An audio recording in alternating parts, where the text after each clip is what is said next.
ticketfm.com. On the internet. KNTK FM Firth, 93.7 The Ticket. Gather round. This is the Ticket Water Cooler, brought to you by Culligan of Lincoln. Coming at you live from the Coppels Chevrolet GMC studios in the heart of Lincoln, America. On air and online at theticketfm.com. Here are your hosts, Jake Bakoven and Nathan Brennan.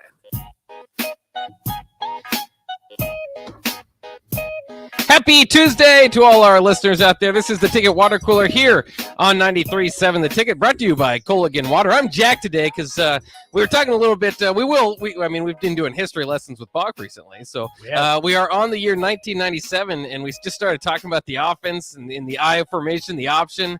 And Nate was like, "Man, that's 90s football right there." That is 90s yes, football. It is. It was just great. I always wonder what Nebraska would do if they never went away from the option. But it looked like an outdated system, whatever. Not complex enough. Bring it back. Bring it back. That's what I think too. I'd love to see some more option football. It was actually a very interesting prep for today's show, Bach. We did that. We looked at all-time Virginia Tech recruits, Marcus Vick highlights. Marcus Vick's grainy highlights from his time. Well, it's because, and we can go ahead and get right into it. We were talking about spring game, how Nebraska stacks up and all that. And we looked at the top 15, I'm pretty sure, attendance numbers for spring game. And one had Ohio State at 50,000. One had them at 60,000. Yeah. Liberty was 15th with 1,000 fans. I'm going to go out on a limb and say that's not accurate, but yeah, that's kind of where it's tough to track the spring games. It's very strange. I don't know if there's because it is always like the official attendance. Are they tracking people if it's free? I'm not really sure. And where are we getting these numbers? Is it just people that tweet it? And if you don't tweet the number, we just don't know. It's nearly impossible to Google Virginia Tech spring game attendance. You showed me a video. Yeah. You showed me a video. I said, oh yeah, there's thousands of people there. That's definitely should be on the list, but it wasn't. It wasn't. And then they mentioned their spring game the year that Fuente came. Yeah. So you're mentioning Virginia Tech, but you don't care to put their attendance up. They had at least 25,000 fans. Yeah. I mean, you could just look at the stadium and how packed it was. They had at least 25,000. But sure, why not? Throw Liberty in there. Nebraska, for what it's worth, at least on the list, looks like Georgia's beat them out. And according to one website, Ohio State beat them out this year, too. So we'll kind of see and track that as it goes along. I'm going to go to the USC spring game. That's awesome. That's the plan as of right now. I was planning on I'm going out to LA. I was planning to go to a Lakers or Clippers playoff game. And then neither of them made the playoffs.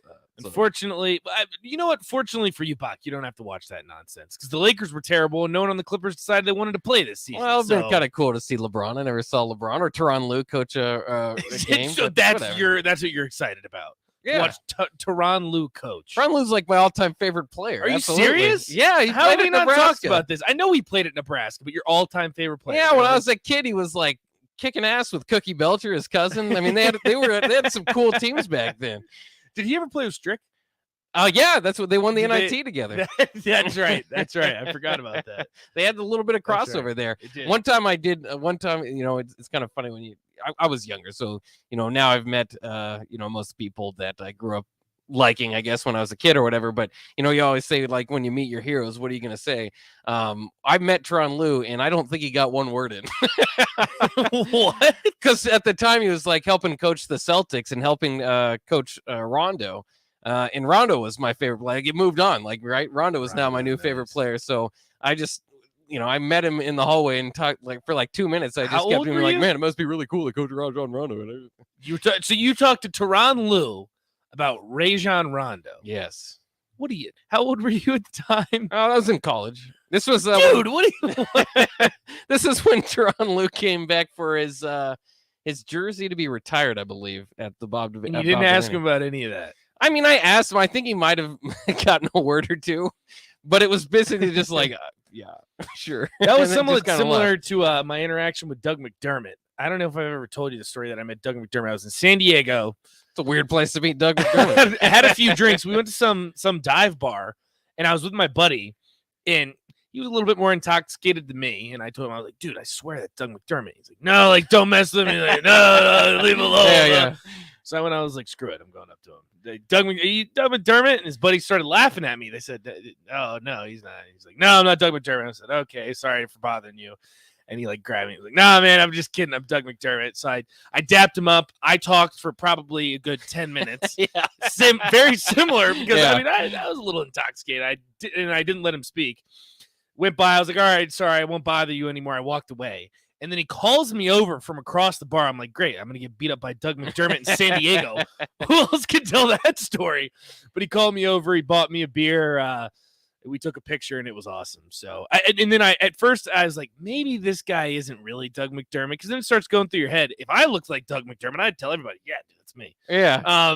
But then he stood up. And But he's like a 6'8" guy that looks like Doug McDermott. When he stood up, he was 6'8". I was like, okay, this guy's Doug McDermott. But no, it was pretty cool. And it's when he was still playing for the Pacers.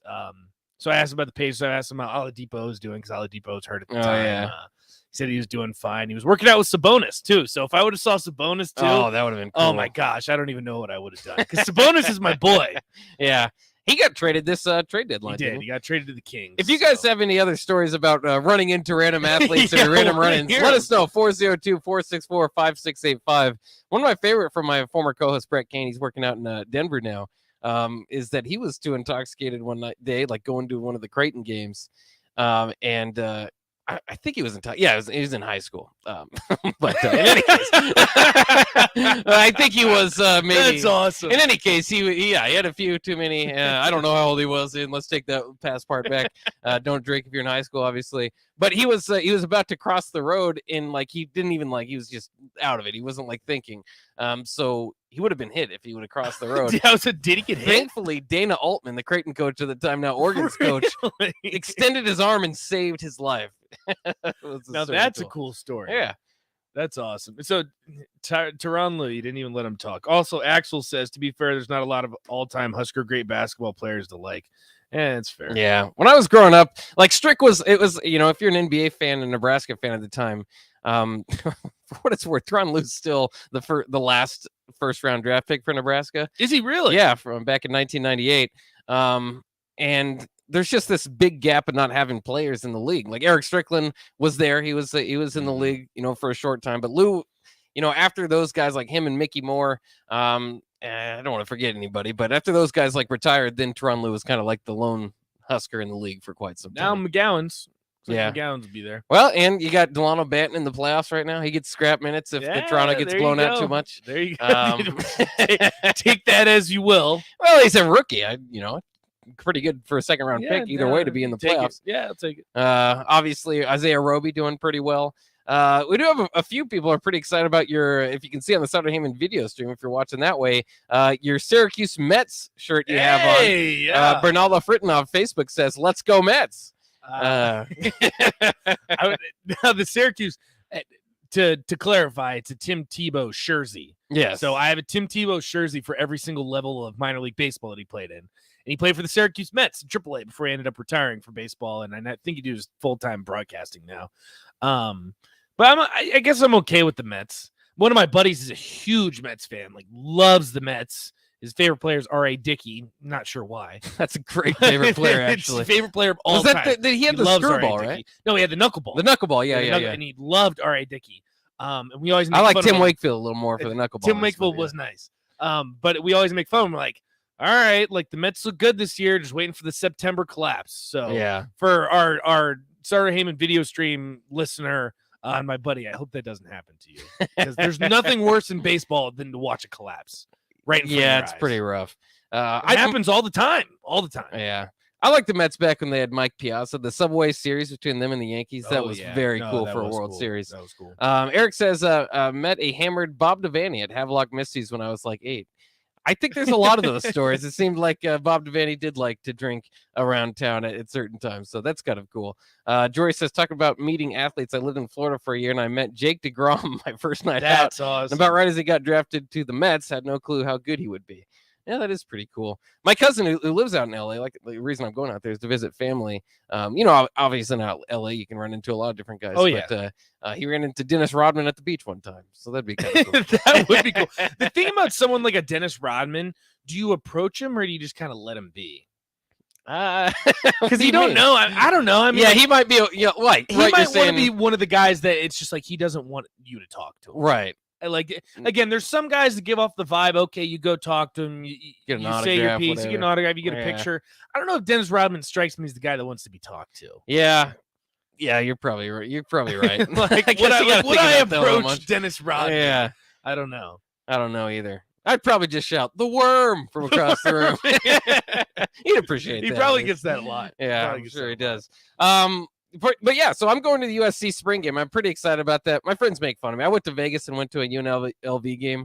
I'm kind of weird. I love college football, so if I get the chance to get in there, I appreciate it. And back then, you couldn't gamble on games, but in Las Vegas, obviously, I could. So I bet on the game and went and watched it. On the spring game? No, this was not the spring. I didn't go to the UNLV spring game. My God, I like college football, but Jesus.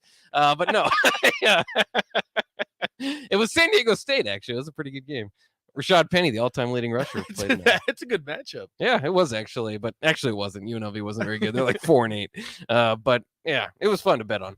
In any case, so I'll be going out to that one. It's going to be a fun one. It might be even better than Nebraska's spring game because Lincoln Riley says USC spring is not going to be a game of tag. He said that. Is he calling out Nebraska? Is he calling out other spring games? Maybe he's just calling out past USC spring games. I'm not really sure. Context again for spring games, hard to find. It's hard to Google this stuff. I mean, you get a few articles here and there. Obviously, the spring game in Nebraska is much bigger than it is most places. So it's kind of funny because when you Google spring, I was looking, look for USC spring game, Oklahoma's Ohio State spring game, just for context as I was doing this. And pretty much regardless of if you type in spring game, you're going to get at least one hit about Nebraska spring game. Yeah. So I was looking for the spring game. It's like Sipple breaks down the spring game. I was like, yeah, there you go, Sip. Nice. Do you think that's how do you interpret it? I think that I would say it's hard because I couldn't find out if they did that in the past. But I know Ohio State did. Ohio State, who opens up with Notre Dame, which is going to be great on September 3rd. They have been doing kind of the touch spring games, right? They're not tackle to the ground bump or whatever they call it, thud, spring games. And they switched that this year. So a lot of fans were pretty excited about it. Ryan Day, said because we're opening with Notre Dame, also the defensive struggles. If you watch the Rose Bowl, certain games, the defense wasn't very great at tackling. So that was kind of big news for Ohio State is that they switched to that, but it's not uncommon for a lot of teams to do thud practices. So I don't think this is a shot at Nebraska because that would be kind of strange out of nowhere. But I think it is more of trying to set the mentality for USC. Obviously they're coming off a 4-8 season because he also included we're tackling the ground like we have, it was kind of like, that's what we do. That's how we practice.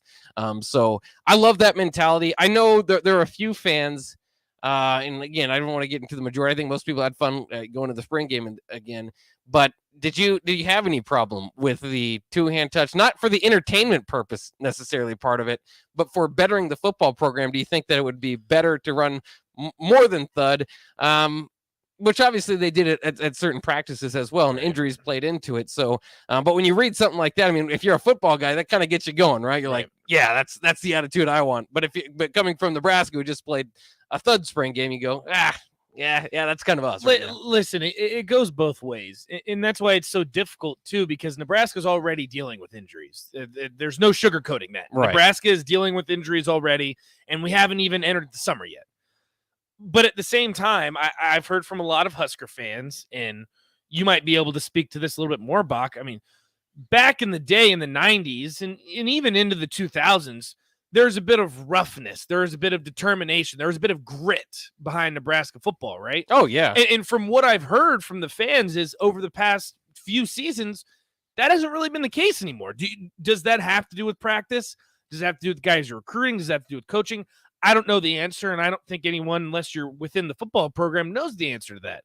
But if you're trying to get back this grit mentality, this hard hat mentality that we've seen from Nebraska teams in the past, especially those national championship teams. I mean, that's part of what the black shirts were known for, right? It's just their grit. And if you're trying to bring something like that back, there's no way to do it without hitting. You just have to. And some players might get hurt, and I guess that's the price that you pay. But on the same side of that, especially in Nebraska's circumstance right now, you can't really afford for another guy to go down. You just can't. Yeah, but it's an interesting discussion too, because sometimes when you play not to get hurt, you're going to get hurt. You know what I mean? Yeah. Now, you're right. you could have non-contact injuries and stuff like that. But certainly, the chances go up the more you tackle and bring guys to the ground and stuff like that. So I do understand it. It was frustrating from the fan perspective, but just absolutely. as far as that culture perspective, I like a quote like that saying it's not going to be a game attack. As a football guy, you get into it, but their defensive line was so thin. Exactly. Ty Robinson's your best defensive lineman, already talking about because of the snaps he had to take, felt like he was in a 35-year-old's body. But and the opposite end of it, that might happen in the regular season. I mean, you're playing in the Big Ten West. This is the exact type of mentality that we're talking about, right? A former defensive coordinator called Iowa's practice as a bloodbath. That's now that's a football guy. That's a football guy. That was pretty good. But I mean, that's what you're talking about in the Big Ten West. And so I mean, outside of entertainment purposes, which I keep saying that because it's obvious. We'd all like to see tackle football. Of course. But more so just for the toughness of the football team and kind of the grit. And like you said, kind of the old school mentality of Nebraska. That's what it was because they ran that option offense. There was there's a play action off of it that they'd run every few drives, but it was mostly we're going to run right at you with the fullback or you got to stop it. Yeah, or the running back. We're going to left. Yeah. We're going to run right. Short field, long, but there just wasn't too many options. So that's what built up that mentality was they knew it was coming. The offensive line knew what they needed to do. They'd tell you what they're doing because it's not much of a trick. There's only a few options. So if they felt like they were dominating you and said, you know what, this time I'll even give you a hint because I'm going to go and we're blowing through you guys. Right. So you're tired. We're going to do this.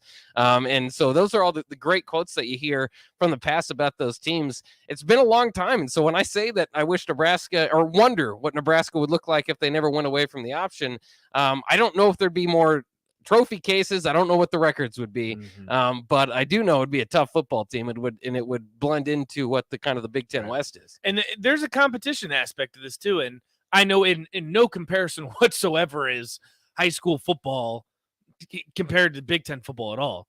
But I remember when I was in high school, we would hit, and there was a competitive factor of that, and there was a little bit of confidence boost, and there was you played with a chip on your shoulder. I mean, we would hit 2 times a week. We would go full pads, full go. You're hitting somebody, and that's just how we practiced. And I know that's not really the case anymore. I know the NCAA has a bunch of more rules than they used to back when Nebraska was doing their 2-a-days, full pads. I Oklahoma drills, baby. You can't do that anymore. We're going to protect the athletes a little bit more. But I know Vershawn and Jay have talked to it extensively. Is you would come out of a practice and it would be like you went to war, literally, and it showed on the field. So if you want to, or more, more often than not, it's just that when you're playing against Nebraska's defense or Nebraska's offense, that's one of the top units in the nation. So when you go out and play, and at the time, I'm not throwing out, bad teams, but even like a Kansas State, Missouri, whatever the Big 12 opponents that you were playing, it wasn't like practice when you're going up against the All-Americans on the other side of the field, maybe 1 or 2, but Nebraska had those type of units. Yeah, and do you bring that back? Is that one of the things that's worth it? Is it worth risking some of your starters? And it's interesting what Dusty says. The touch practice doesn't help. With that philosophy, we should only play our 3rd and 4th stringers in the games also so that our stars don't get hurt. It's very similar to the argument for, say, you go to a New Year's 6 bowl game. At what point is it worth it? Is it worth it in a spring game to go, full hit to possibly get someone hurt? Is it worth it to play in a New Year's 6 bowl, go full go, you're going at guys if your draft stock's on the line? Yeah. It's a similar comparison. So at what point is it not worth it to do something like that? I think that's the argument that's meant to be had. Yeah, and obviously every team does like the green jerseys for their quarterbacks. Absolutely. It's not full go one way or the other. So, you just kind of have to evaluate where you're at. And again, I don't have much of a problem with it. But when I see, just because situation where Nebraska was at, but when I see quotes come out like that, it's like, okay, that I do feel better about where USC's spring went than where Nebraska's spring went. And that's, it has to do with the injuries. It's like the baseball team. The pitching staff is destroyed. There's a lot of guys down. So, it's just kind of some of this stuff happens, and you got to, and the injuries happen for Nebraska this spring. So that's why they had to ultimately do that. But we'll take a quick break. When we come back, we'll get the attention of Brian Munson of Husker Online, see if he agrees with that, and plenty of recruiting stuff to break down. That's coming up next year on the Ticket Water. Hey, batter, batter, batter, wings, splatter, splatter, splatter. Catch all this season's baseball action at one of your neighborhood Lincoln locations. Get League of Their Own wings, burgers, nachos, and ringers while catching all the action. Stop into Wings and Rings located on O Street in Meridian Park and 40th and Old Cheney in Williamsburg Village. Or place your order online at wingsandrings.com. That's wingsandrings.com, Buffalo Wings and Rings.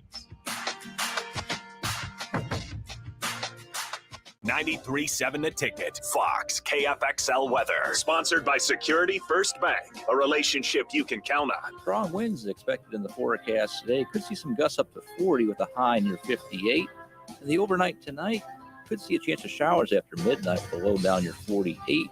Looking ahead into tomorrow, we could see some rain showers in the morning, but some eventual clearing. We'll see a high near 68. I'm meteorologist Kyle Kleckner for 93.7 The Ticket and theticketfm.com. Early break with Sip and Jake. Okay, we're joined by Yoshi Hardrick, former Nebraska offensive lineman, currently a Winnipeg Blue Bomber of the CFL, two-time champion. What was it like going from the Big 12 to the Big 10 1 year to the next? Well, my first defensive end was 280 to 300 pounds. And every team we played had two tight ends, man. Yeah. I was like, we're about to play some football.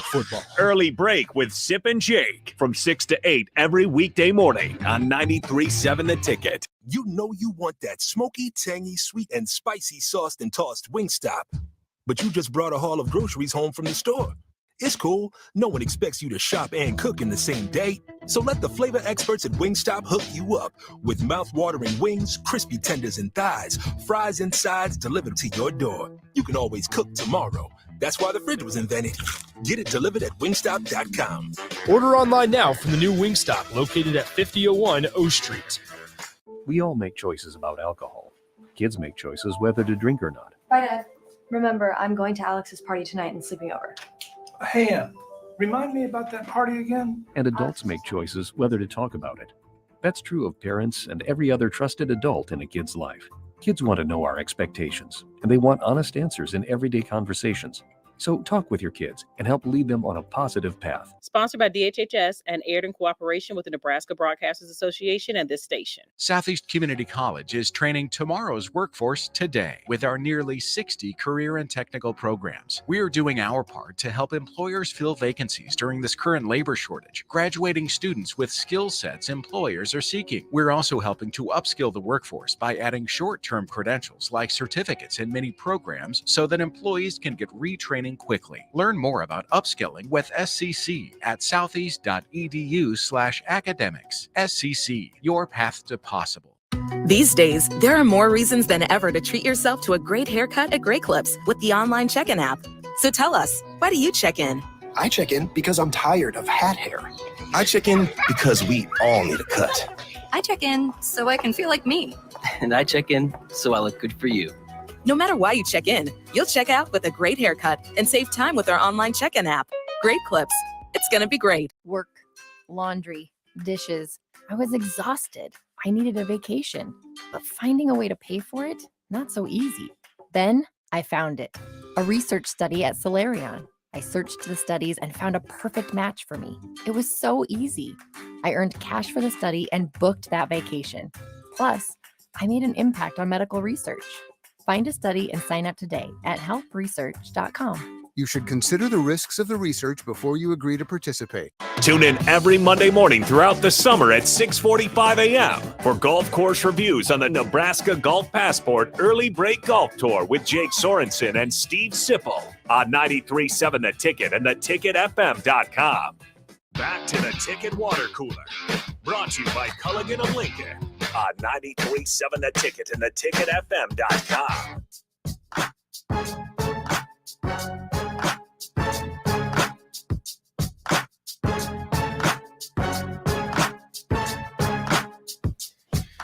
We're back here on a Tuesday on the Ticket Water Cooler, brought to you by Culligan Water, and it is Tuesday at 3:25, technically 3:27, but you know what that means. That means Brian Munson of Husker Online will be joining us. Brian, how are you doing today? Hey, what's up, man? Oh, not too much. We're just debating whether touch football was the way to go for Nebraska, or thud practice, as Don't they even like have to a say. conclusion either. Yeah, we don't really. We're kind of, so we want to get your opinion on it, because Lincoln Riley says the USC spring game is not going to be a game of tag. Is that a shot at everybody else, or is he just trying to build the culture there? Of course, it's a shot at everybody else. It's a good one too, I think. Oh, that is hilarious. I didn't even see that he had said that. That is well. First of all, I think that we all talked about it the week after the Nebraska spring game, and the biggest thing about it is that you just don't know what you could really take away from a game of two-hand tag. Right. Guys like Yant, are not going to excel when it comes to two-hand touch. Their thing is they want to lower the shoulder and they want yards after contact. And you saw the difference in when the run game decided, was taking over, and you saw a little bit more success running the football in the second half. Well, it wasn't because of, the personnel groups were different or that they finally started blocking differently in the second half. It was because you took the two-hand touch rule off and you allowed those guys to go ahead and play some football and take them to the ground. So, yeah, I'm sure that's a little bit of a shot across the bow at everybody else out there. Yeah, including Nebraska, but not a personal shot at Nebraska. Do you think, because of the limitations there, because the conversation naturally evolves into, like, was it a good decision for Nebraska to do this? We know about the injury concerns, but on the opposite end of the spectrum, that's the type of stuff that you can get, look at culture and try to set, the toughness, and even sometimes when you're playing not to get hurt, you'll get hurt. So the precaution is understandable, but when you're playing in the Big Ten West, they might be thin at some positions heading into some of these games too. And I agree with that. I think that there's only so much you can do to kind of guard your numbers where you start to, to not start to, to coach or prepare effectively. There's a line obviously that gets crossed. You can be safe and you can try to go out there and try to keep everybody healthy, and then all at the same time, there's a you want to say that there's potentially a line out there about effectiveness where you're not going to be effective any longer if you can at least wrap up or have some sort of a bounce off of one another kind of contact rule. Just try not to take to the ground. I think that you should be.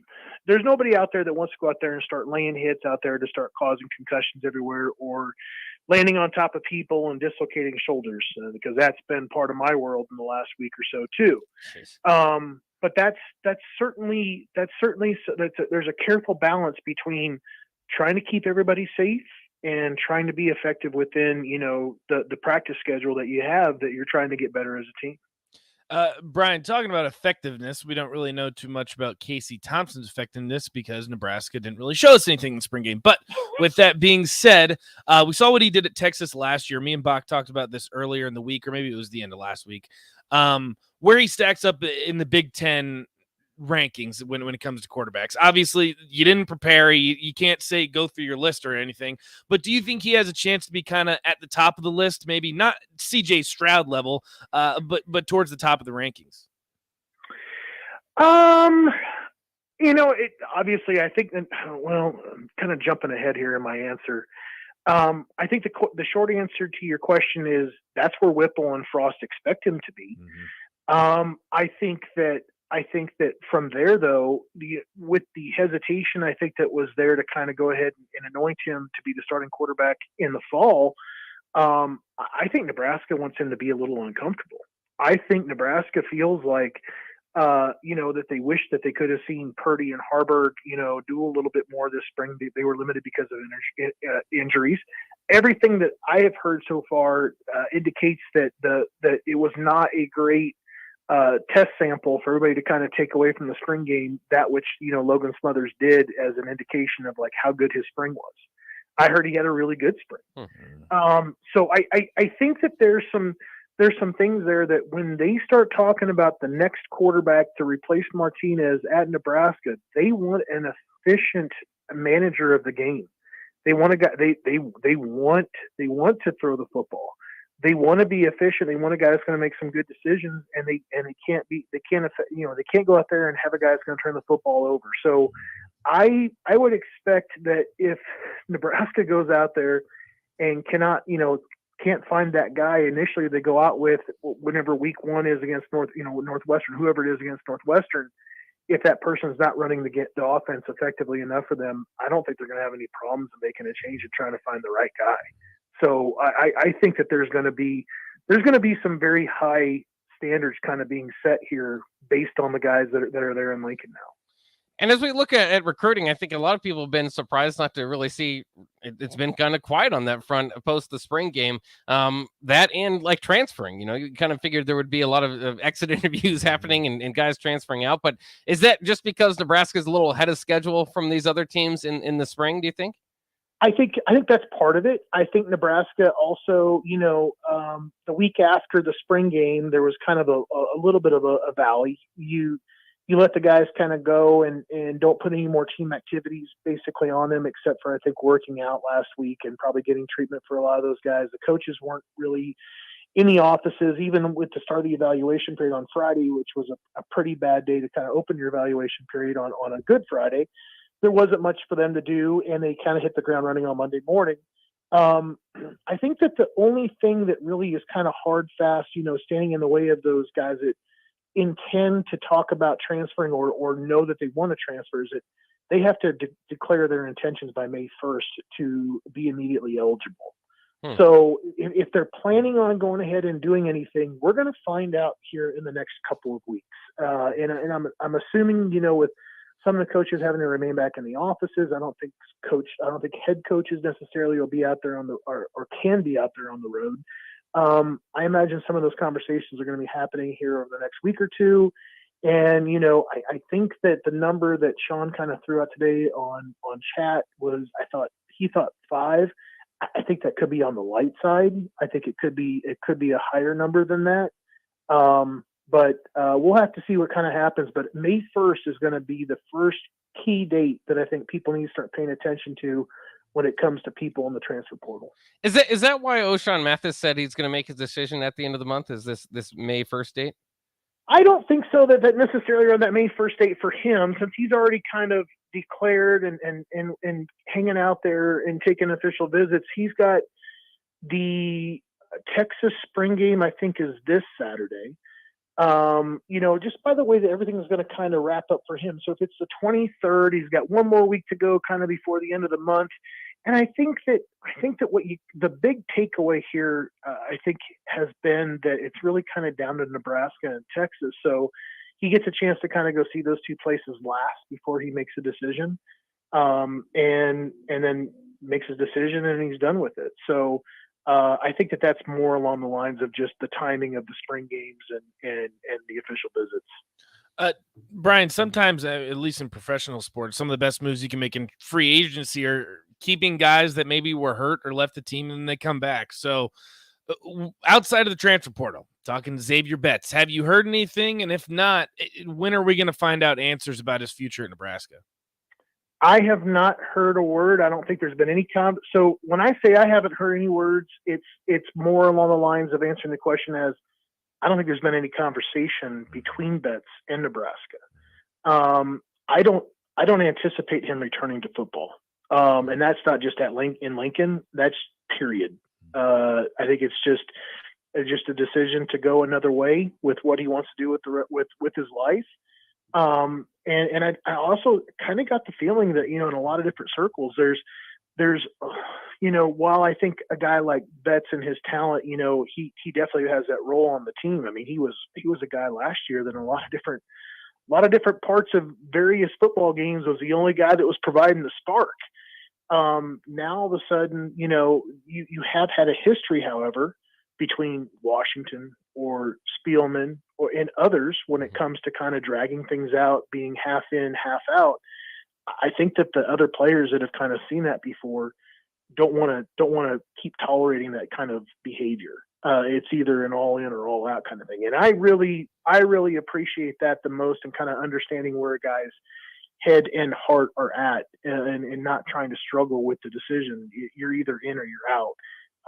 So I don't think right now that there's been any type of conversations happening between Betts and Nebraska, and I don't anticipate him returning to the team. And obviously, he's a huge in-state wide receiver for Nebraska. But now there's a few more of them, not even in the metro area. Now in Lincoln with Malachi Coleman, and now the latest to get an offer is Benny Ngoye of Lincoln High. Can you remember a time? I mean, even just like skill positions, not just one position here, the wide receiver, but just the skill positions where there's been that type of talent in Lincoln? In Lincoln alone, no. Absolutely not. I'm going to do some research tonight because somebody else asked me today on the board, was 7 the highest number that I could recall for in-state offers? Because that's where they're at currently. You know, they got 3 guys currently in the class. They got 4 of their offers out because Ngoye and Knutson have joined Coleman and Noonan. Then you got the 3 commits. So you got 7 guys out there for 2023 in state that have offers. And the answer to that question was no. I actually do recall at least 2 other times, one time where there was 9, one time when there was 11. So I'm going to go back and start taking some research time tonight and kind of break down some numbers in that area. And I'm really looking forward to kind of working through that a little bit. But it's a good year. I mean, look, Flores is committed to Oklahoma State. Cade McIntyre picked up an offer from Kansas State, had an offer from Wyoming before. There are still some guys out there that could end up picking up Division I offers. The offensive lineman whose name escapes me from Gretna right now is another guy that I think is got some potential to him as well. I think it's Goldman is his last name. There's some dudes in the state this year, and I think the word is kind of out that, you know, based on the differences in people have had to do in their workflow with recruiting guys and huddle and not be able to go out there and evaluate. I think they've landed on some guys from Nebraska in recent years, and it's opened up their eyes a little bit. So, I think it's a tremendous year for talent, skill position wise guys in Lincoln, and I think it's a great year for offensive linemen in the state. But overall, just a great year for talent in the state of Nebraska. Do you believe, I was listening to DP Enrico talk about this earlier, do you think that there is a theme among Nebraska recruiting with this staff? Like in the past, we've heard, lock down the borders or whatever, and it seems like Nebraska's really hitting hard this state, or you hear about the 500-mile radius. Do you see that proximity being as important to this coaching staff as maybe it has been to the past staffs? 100%. I think that now is really the true rallying cry of the staff, and I think that's been driven by Vince Ginta. I think it's been driven by your new coaching hires in Bush and in Joseph, who have obviously have been there in Lincoln before. And I think Applewhite appreciates that, and I'm sure Whip and Raiola are on board. I mean, Raiola has 3 offers out to in-state offensive linemen, so clearly he's on board. I think that there's absolutely an understanding about where the bread is buttered. It's about in-state guys, and I think that Nebraska is going to stay on every single one of them because everyone that they offer, they want. There's no lip service here. They're not just going to get an offer and Nebraska walks away and that's the last you'll ever hear about it. They're going to make them priority number 1, and they're going to drive that one through. And I think that that's going to mean a lot to those guys, particularly a guy like Malachi Coleman in the offers. He's got a guy like Benny Ngoye and even Knutson, who's considered Iowa State, has an official visit up there, and Maverick Noonan, who's slightly getting overshadowed in the state now because of all these new offers, but still, probably the number 1 guy on my board. I think it's really a great year for in-state talent. I think Nebraska can land all 7 of those guys, and people would be. It's quite the reversal from a year ago, where Nebraska saw all those guys from Omaha leave the state. I think Nebraska is doing their best this year to keep all the guys in-state home. He's Brian Munson of Husker Online. We always love his insight here. One more question for you over here, or maybe a few more questions for you, but we'll go quick. No, we got a question on the text line for you, Brian. Any recruiting news on Carter Nelson out of Ainsworth? Nothing new in that area. I believe that he was just in for the spring game. I thought he was in for a junior day before that. This is the tight end, I think. Nothing new. You know what? I'll put it down on my list of things to get to. I know that the coaches were out there and we're hitting the roads. And Ainsworth wasn't one necessarily that popped up right away. I know that Coach Root will be back in the state later on this week by talking to Knutson and where he's at. So I think that those are trips that are still going to happen and visits that'll still happen. But I will get an update on that one hopefully by the end of the week. So keep checking Husker Online. And Brian, we are doing our years in review, and this year is 1997. What was a young Brian Munson? How did you intake Nebraska's last national championship there? I was still in college. I was wrapping up. I think I was just getting engaged, trying to wrap up my studies and head down to Texas. So I was still somewhere lost in the haze of trying to figure out what Brian Munson was going to do with the rest of his life. But he was going to go ahead. He found the right woman, and he was he knew that part at least was on solid ground, but the rest of it was pretty much still up in the air. What a time to be alive! Hey, don't lie to us, Brian. You weren't doing much studying during that national championship. I cannot lie. I mean, that's the absolute truth. I was very easily distracted when it came to studies and other things to do. So I had a really good bowling average. I was bowling a lot with my buddies and having fun doing that, but trying to get things together so I could move on with my life, because I'm sure my wife was thinking she was just landed the Big Lebowski in a lot of different ways. That's right. I like to tie in with the bowling there. That'll wrap it up for Brian. I know you got some things to do. Thanks for joining us again today here. Brian Munson of Husker Online. Always very informative. Have a good day, Brian. Yeah, I'll talk to you next week, guys. All right, there he goes. Brian Munson of Husker Online. Like I said, we are doing our year in review, so it'll be time for that on the opposite History side with here. Bach. 1997, one of the best history years with Bach here. That's coming up next year on the Ticket Water Cooler, brought to you by Culligan Water.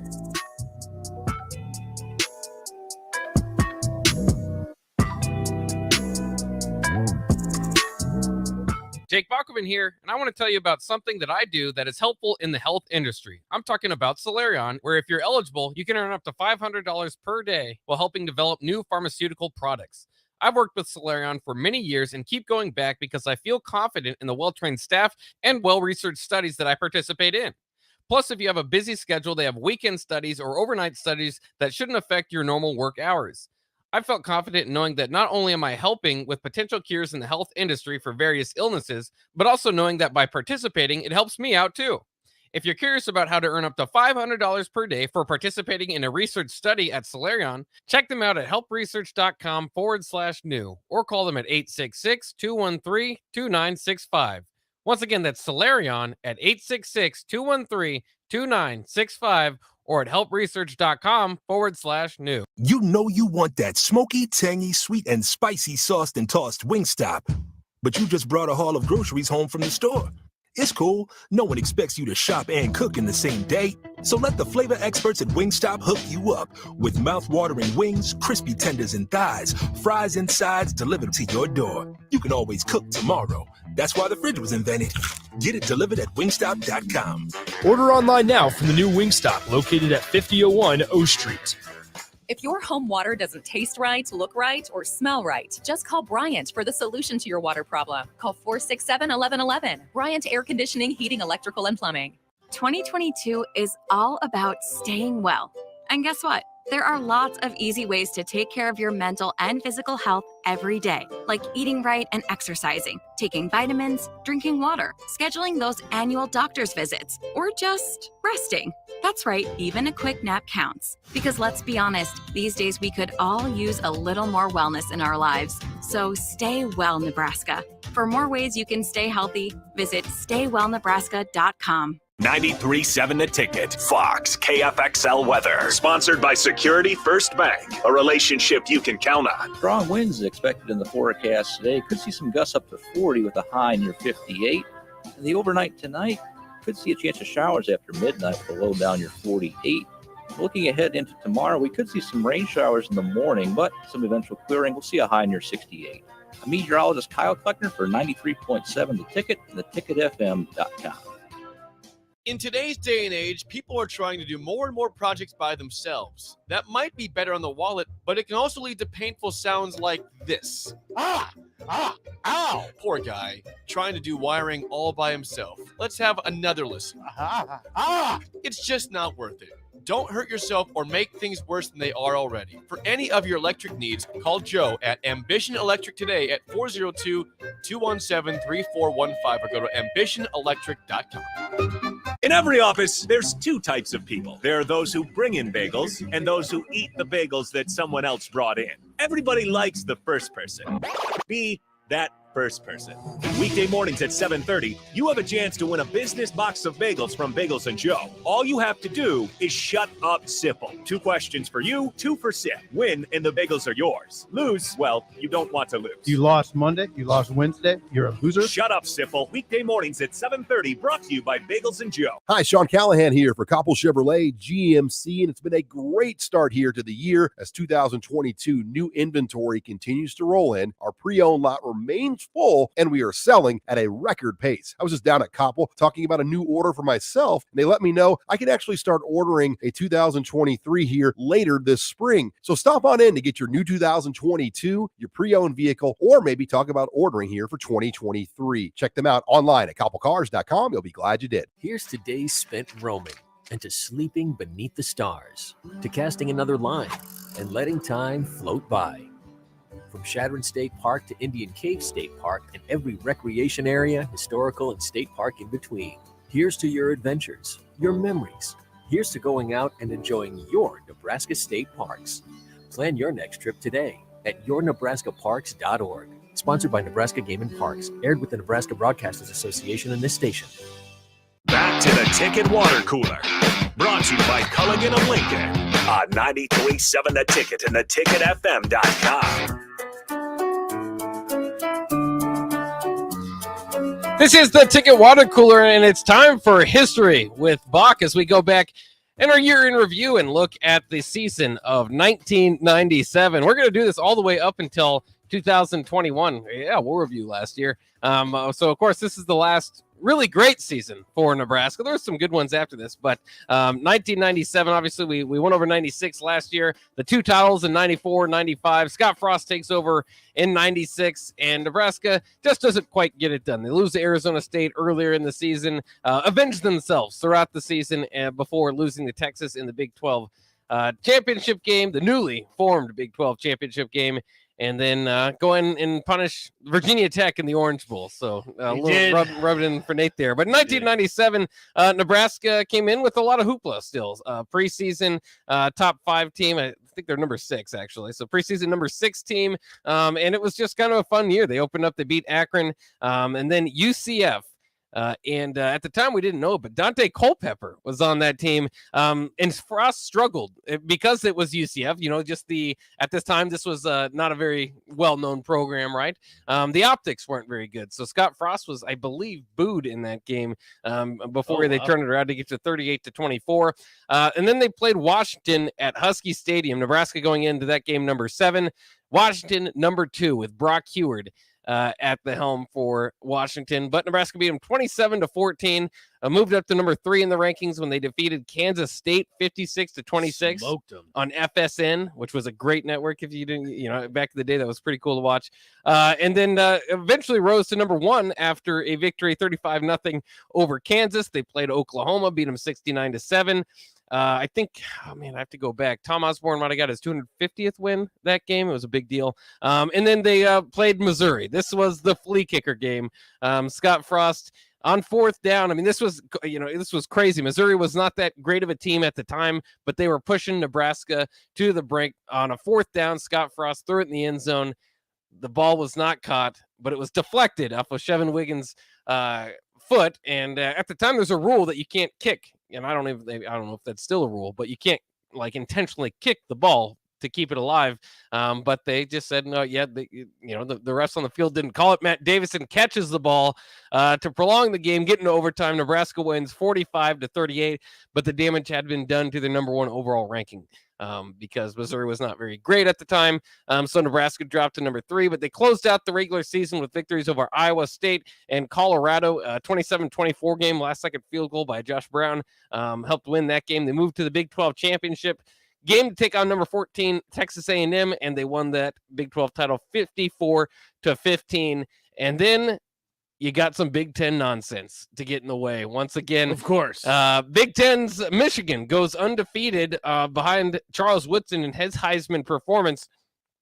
And they decide, instead of playing Nebraska straight up for the championship game, they have to go play the Pac-12 champion in the Rose Bowl. And hindsight doesn't do well for that decision. Michigan does struggle a little bit to beat Ryan Leaf in Washington State. Nebraska goes on and takes Peyton Manning, who ended up being better than Ryan Leaf, or needed some help to get the championship. Actually, Scott Frost, Grant Wistrom, among the guys that were saying that, go ahead and give Nebraska a championship here, because they entered that game number 2. Michigan had won.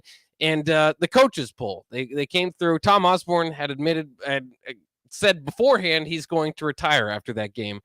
So it was absolutely huge, the build up to Peyton Manning's final game and Tom Osborne's final game. And the coaches did what they needed to do. They voted Nebraska in as the champion. So now Nebraska and Michigan split the title, 3rd title for Nebraska in 4 years. But of course, time was about to change as Tom Osborne was about to retire.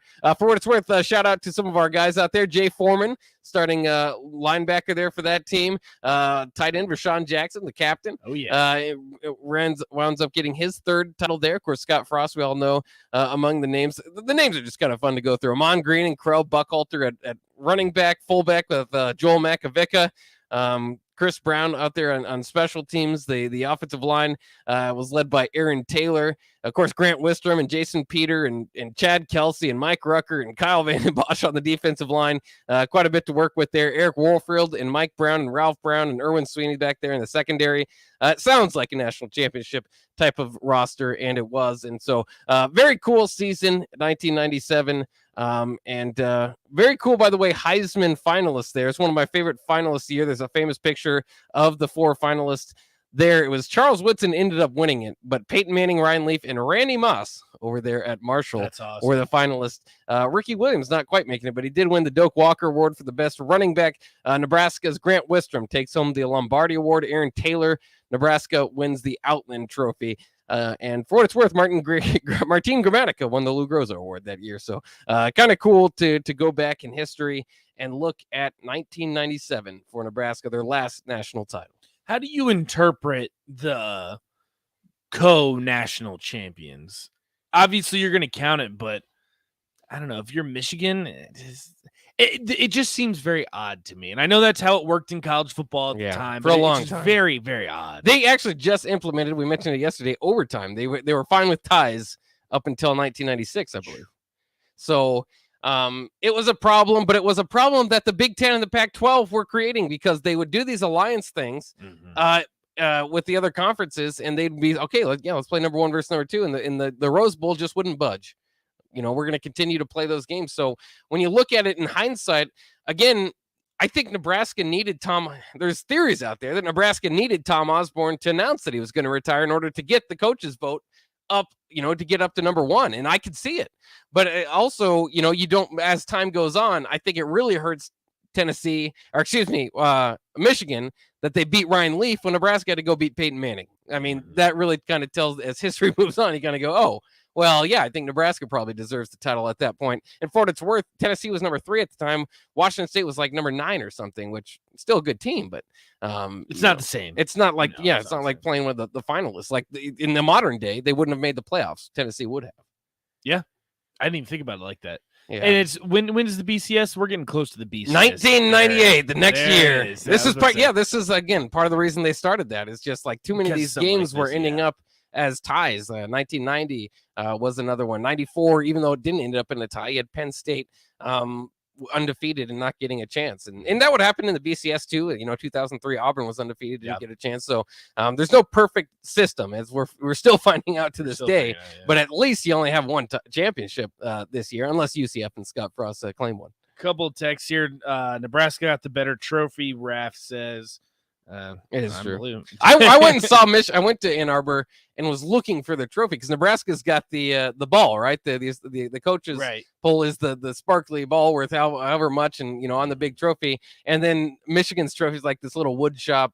NCAA looks just as much as if you want a track championship, with nothing against it for any of those guys. So we have the real national. We have the real national. Jory says, as Frost said before the Michigan game, Michigan thinks they would have won. We know we would have won. Yeah, it was kind of cool awesome. too, because I think the Husker Radio Network, or somebody at least, put together this faux game of Nebraska playing Michigan that I listened to on the radio. And it's tough to say. I mean, I think in the power of hindsight, again, probably aligns for Nebraska to win that game. Might be favored there, but there's so many games where teams are favored and they don't win. Yeah. It's just hard to say, but I would have loved to have seen it. It would have been fun. Tom Brady on that team, but he wasn't the starter. Brian Greasy, the starter for Brian Michigan. Greasy, good. Tom Brady doesn't need any applause for anything. No, but he did win a championship in college, so don't forget it. Yeah. Also, go ahead and text us 402-464-5685. I always love to hear about the parties afterwards. Yes. How were you celebrating the 1997 national championship? I always like to hear it. Yes. And again, this was the time of the option. So it's cool. An option team winning the championship once again, 3 out of 4 years at this Couldn't time. stop it. Couldn't stop it. Amon Green was the big one here. He left early for the draft. Third round pick with the Seahawks, and so it wasn't necessarily the most hyped up guy, but he ended up being the Packers all-time leading rusher to this day. So so a lot of talent on that team. It's just kind of fun to go back and look at some of the names that also were there. Tim Dwight was there at Iowa, Cade McNown at UCLA, and Tim Couch at Kentucky, all in the top 10 of the Heisman voting that year. What a year. Sweet.